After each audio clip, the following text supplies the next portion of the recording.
రాజకీయాలలో ఒకే కుర్చీకి పోటీ పడ్డప్పుడు కొన్ని ఉంటాయి. అదే కుర్చీలో కూర్చోవాలని 10 మంది అనుకున్నప్పుడు మిగతా 9 మంది నిరాశ చెందుతారు. అది కుటుంబానికి సంబంధించింది కావచ్చు, కులానికి సంబంధించింది కావచ్చు, ప్రాంతానికి సంబంధించింది కావచ్చు, వ్యక్తులకు సంబంధించింది కావచ్చు, ఉంటాయి ఇవన్నీ. కానీ మీరు వాళ్ళు సృష్టించే అపోహలకి లోనయ్యి మీరు వాటిని వేగంగా వ్యాపింపజేయడానికి ప్రయత్నం చేస్తే అది అంతిమంగా మీ అందరికీ, మనందరికీ, తెలంగాణ రాష్ట్రానికి, దేశ సంపద కూడా నష్టాన్ని చేకూరుస్తుంది. అలాంటి అపోహలు ఏమైనా ఉంటే తొలగించడానికే ఈరోజు ప్రత్యేకంగా సమయం తీసుకొని మీ దగ్గరికి నేను రావడం జరిగింది.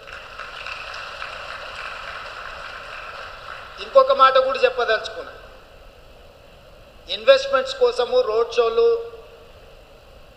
United states of America, Singapore, Japan, south Korea, Dubai లాంటి నగరాలకు పర్యటన చేస్తున్న మేము, మీరు రండి మా రాష్ట్రంలో పెట్టుబడులు పెట్టండి, మా నగరాన్ని అభివృద్ధి చేయండి అని విదేశాలకు వెళ్ళి దావోస్ లాంటి వరల్డ్ ఎకనామిక్ ఫోరం మీద వెళ్ళి ఆహ్వానిస్తున్నప్పుడు నేను మిమ్మల్ని అడిగేది ఒకటే. ఇతర దేశాల నుంచి పెట్టుబడులను ఆహ్వానిస్తున్న మేము ఈ నగరంలో, ఈ రాష్ట్రంలో, ఈ దేశం అభివృద్ధి కోసం పాటుపడుతున్న మిమ్మల్ని ఎందుకు ప్రోత్సహించము? ఎవరినో వెళ్ళి ఎక్కడి నుంచో భాష రాని వాడిని, భావం తెలియని వాడిని, ఈ ప్రాంతంతో అనుబంధం లేని వాడిని మా నగరానికి వచ్చి పెట్టుబడులు పెట్టండి, మీకు అవకాశాలు కల్పిస్తామని చెప్తున్న మేము ఇక్కడనే పుట్టి ఇక్కడనే పెరిగి మీ సంపదను మొత్తం ఈ జాతికి అంకితం చేసి మిమ్మల్ని ఎందుకు వదులుకుంటామని మీరు ఆలోచన చేస్తున్నారు?